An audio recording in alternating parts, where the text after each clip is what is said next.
చేసుకుంటున్నాం. సో మరి అతను ఒక కవి పండితుడు. సో మక్కాలో జన్మించాడు, కానీ కలకత్తాలో వచ్చి స్థిరపడ్డాడు. కలకత్తా వచ్చి స్థిరపడిన తర్వాత అతను మదరసాలో కాకుండా ప్రత్యేకంగా ఇంట్లో పండితుల దగ్గర ఉండి చదువుకున్నాడు. చాలా మంచి కవి. సో ఉర్దూలో, పర్షియన్లో, ఇంగ్లీష్లో చక్కగా పట్టుగలిగిన వ్యక్తి. సో మన పిల్లలందరికీ తెలుగు అర్థమవుతుంది కాబట్టి ఇక్కడ అందరూ కూడా ప్రముఖులకి తెలుగు అర్థమవుతుంది కాబట్టి తెలుగులోనే చెప్తున్నాను. మళ్ళీ మీకు అంతా నేను ఉర్దూలో ట్రాన్స్లేట్ చేస్తాను ఓకే. సో ఆ విధంగా మరి చిన్నప్పటి నుంచి కష్టపడి చదువుకోవడం వల్ల హిందూ ముస్లింలని ఏకతాటిపైకి తీసుకొచ్చిన వ్యక్తి అతను. సో అట్లాగే చిన్న ఏజ్లోని అల్ హిలాల్ అనే ఒక పత్రికను స్థాపించిన వ్యక్తి. మరి 12 సంవత్సరాల వయసులోనే లైబ్రరీని మెయింటైన్ చేశాడు.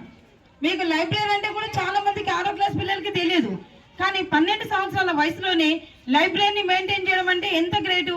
పుస్తకాలన్నీ కలెక్ట్ చేసి ఒక దగ్గర పెట్టి మరి అందులో అందరినీ భాగస్వాములను చేయడం. సో ముస్లిమ్స్ అందరూ కూడా మనకి బ్రిటిష్ వారితో పోరాడడానికి వాళ్ళకి కావాల్సిన నాలెడ్జ్ని ఇవ్వడం, వాళ్ళందరినీ ముస్లిమ్స్ని, హిందూస్ని అందరినీ ఏకతాటిపైకి తేవడానికి ఆయన ఎన్నో కవితలు కూడా రాయడం జరిగింది. సో చాలా కృషి చేశాడు. అంటే బ్రిటిష్ వాళ్ళు వెళ్ళిపోవడానికి మరి ఉర్దూ పత్రికని స్థాపించినప్పుడు వాళ్ళు దాన్ని బ్యాన్ చేయడం జరిగింది. అల్ హిలాల్ అనే ఒక పత్రికని స్థాపించినప్పుడు బ్రిటిష్ వాళ్ళు ఏం చేస్తారంటే దాన్ని బ్యాన్ చేశారు. దానివల్ల అందరూ పబ్లిక్ మోటివేట్ అవుతున్నారు. సో వాళ్ళు ఫైట్ చేయడానికి రెడీగా ఉన్నారు. సో కాబట్టి ఈయన రచనల ద్వారా అందరినీ ఏకతాటిపైకి తెస్తున్నాడు అనే ఉద్దేశంతో దాన్ని బ్యాన్ చేయడం జరిగింది. సో ఆయన విద్యాశాఖ మంత్రి అయిన తర్వాత సో చాలా మటుకు మహిళల ఎడ్యుకేషన్ గురించి చాలా కృషి చేయడం జరిగింది.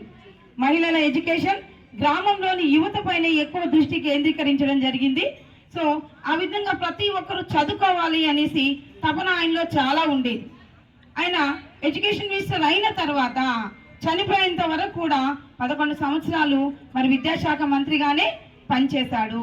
మరి ఆయన సేవలను గుర్తించి ప్రభుత్వం ఆయన చనిపోయిన తర్వాత చాలా రోజుల తర్వాత భారతరత్న అవార్డు అనేది ఇవ్వడం జరిగింది.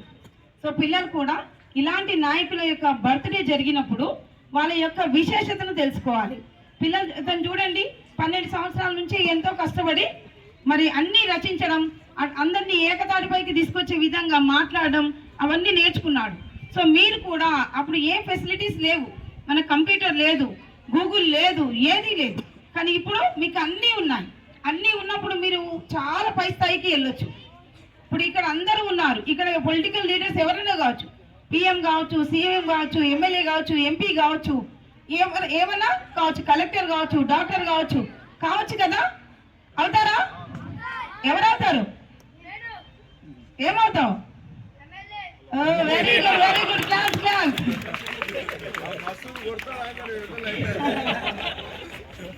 సో అట్లా మనకేంటంటే ఆలోచన ఉండాలి. ఇది కావాలనే ఆలోచన ఉంటే తప్పనిసరిగా అందరూ కూడా ఫస్ట్ నుంచి ఒక లక్ష్యం పెట్టుకోండి, ఒక గోల్ పెట్టుకోండి.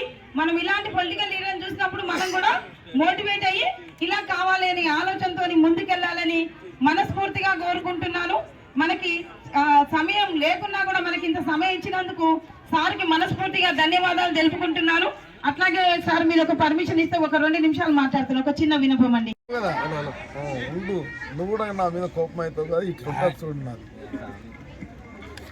ఈరోజు చాలా సంతోషం.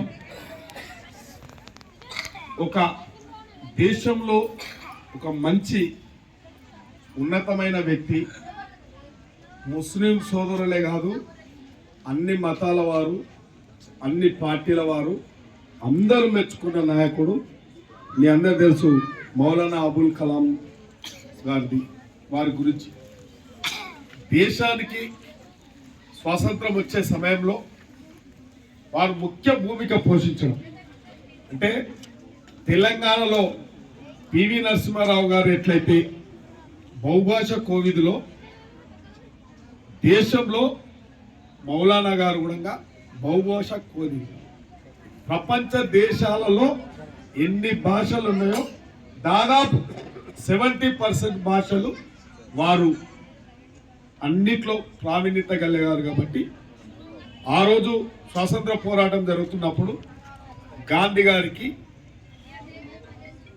ఎంతో ముఖ్యమైన టీములో మౌలానా గారు ఒక స్వాతంత్రం వచ్చిన తర్వాత వారి యొక్క మేధాశక్తిని ఈ దేశానికి అవసరం కాబట్టి జవహర్లాల్ నెహ్రూ గారు కానీ మిగతా ప్రధానమంత్రులు కానీ గొప్ప దేశ నాయకులు వారి యొక్క మేధాశక్తి విద్యకు అవసరం విద్యాశాఖ మంత్రిగా చేస్తే ఈ దేశానికి బాగుంటుందని చెప్పి యునామనస్గా ఆ రోజు ఎడ్యుకేషన్ మంత్రిగా వారిని చేయడం జరిగింది.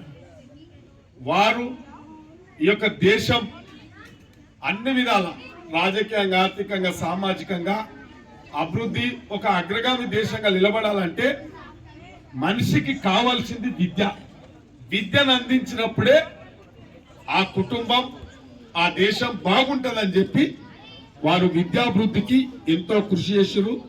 వివిధ గవర్నమెంట్లో ఎంతో మంది ఇంచుమించు గవర్నమెంట్లో వాళ్ళు దాదాపు నేను అనుకుంటా 10 సంవత్సరాలు 15 సంవత్సరాలు విద్యాశాఖ మంత్రిగా ఉండి ఎన్నో విధాల మార్పులు తేవడం జరిగింది. కాబట్టి వారి యొక్క సేవలు ఈ దేశంలో చాలా అతి కొద్ది మధ్యలో ఇలా మన రాష్ట్రపతి కూడా అబ్దుల్ కలాం కూడా ఏ విధంగా అయితే వారిలో వీరొకరు కూడా కాబట్టి అటువంటి ముస్లిం నాయకులలో వీళ్ళు గొప్ప నాయకులు కాబట్టి మరి ఇంత మంచి ఈ యొక్క నేషనల్ విద్యా దినోత్సవం జరుపుకోవడం ఇది మసూద్ భాయ్ మొన్న వచ్చాడు. ఈ విషయాలన్నీ కూడా ఇంత మంచిగా చేస్తామంటే వేరే టైం ఇచ్చేవాళ్ళం కాబట్టి అనుకోకుండా మా పిల్లగాడు ఎమ్మెల్యే అయితే అంటుండు. ఎమ్మెల్యే అయితే నీకు తిండి కూడా దొరకదా, ఇప్పుడు నాకు తిండే దొరకలేదు చూడు మళ్ళీ చెప్తున్నాను నేను. ఎందుకంటే ఈ పరిస్థితులు అట్లా ఉంటాయి. అఫీషియల్ ప్రోగ్రామ్ ఉన్నాయి అవి ఉన్నాయి కాబట్టి ఒత్తిడి వల్ల మేము దాన్ని ఇబ్బంది పెట్టినాం. ఇవల్లనే ఎన్నో ప్రోగ్రాంలు ఉన్నాయి. అక్కడ national level state level 20 zonals వచ్చినాయి. కమలం స్కూల్స్ దాదాపు 2000 మంది పిల్లలు ఉన్నారు. అక్కడ ఆ యొక్క కల్చర్ కానీ ఆ స్పోర్ట్స్ విన్యాసాలు కానీ ఆ ర్యాలీలు కానీ అవన్నీ చూడడానికి కూడా 1 గంట టైం పట్టింది. కాబట్టి ఉర్దూ మీడియమే కదా ఇది. నిజంగా కూడా చెప్పాలంటే ఇది ఒక జన్మదినమే జరుపుతున్నారు కదా అని కొద్దిగా లేట్ కూడా కలవడం జరిగింది. వారికి నిర్వాహకులు ఎవరైతే ఉన్నారో మసూద్ గారు చెప్పిన నీకు ఓపిక ఉండాలి, గంట అటు ఇటు అవుతుంది, గంట కూడా అటు ఇటు అవుతుంది అని చెప్పడం జరిగింది. అంటే వారు లేవడం 12 అవుతుంది ఉదయం, వాళ్ళు పండుకునడం 3 అవుతుంది, మేము పండుకునడం 9 అవుతుంది, లేవడం 4 అవుతుంది. వారికి మాకు తేడా ఉంటుంది కాబట్టి వారిని ఇప్పటి నుంచి రోజు ఇంకో సీట్ ఉంటుంది నా దాంట్లో, ఆ సీట్లో కూర్చుని రోజు తిప్పుతా, ఎంత తిప్పుకొస్తారో అందరికి మాట అతనితో ఇప్పిస్తా. కాబట్టి ఆ మిత్రుడు మంచి కార్యక్రమాన్ని తీసుకొచ్చాడు, మంచిగా చేసిండు, చాలా సంతోషం. మసూబాయ్ నెక్స్ట్ సారి ఇట్లా చేయొద్దు, చాలా ఘనంగా చేస్తాం, చాలా గొప్పగా చేస్తాం. ఇంకేమన్నా ఉంటే కూడా పేద విద్యార్థులకు ఇవాళ అదే విధంగా హెడ్ మాస్టర్ గారు కూడా చెప్పారు ఏదో కార్యక్రమం ఇచ్చినాం కదా.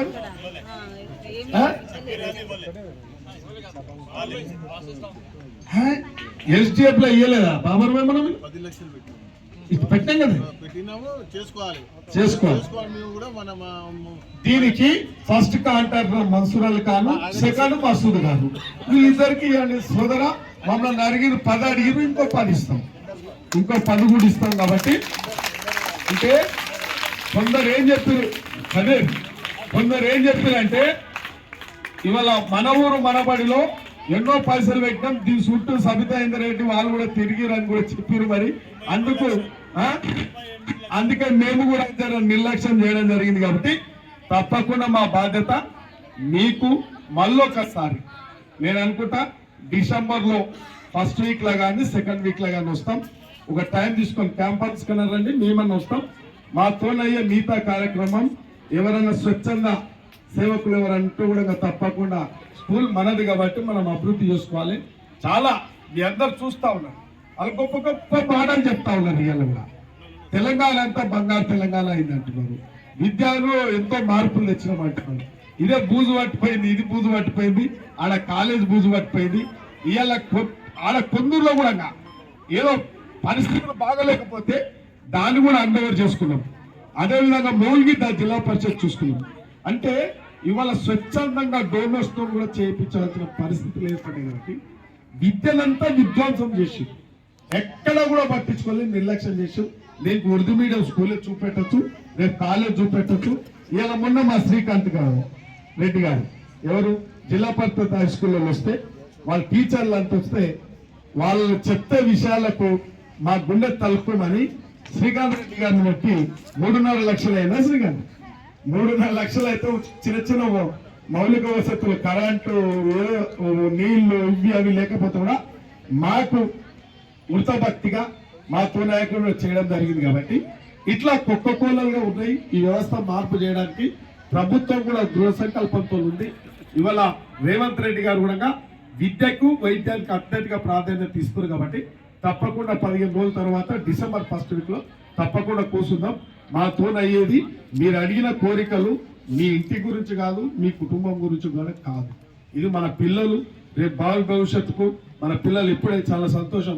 ఎమ్మెల్యే అయితే అంటున్నారు, వాడు చాలా సంతోషం.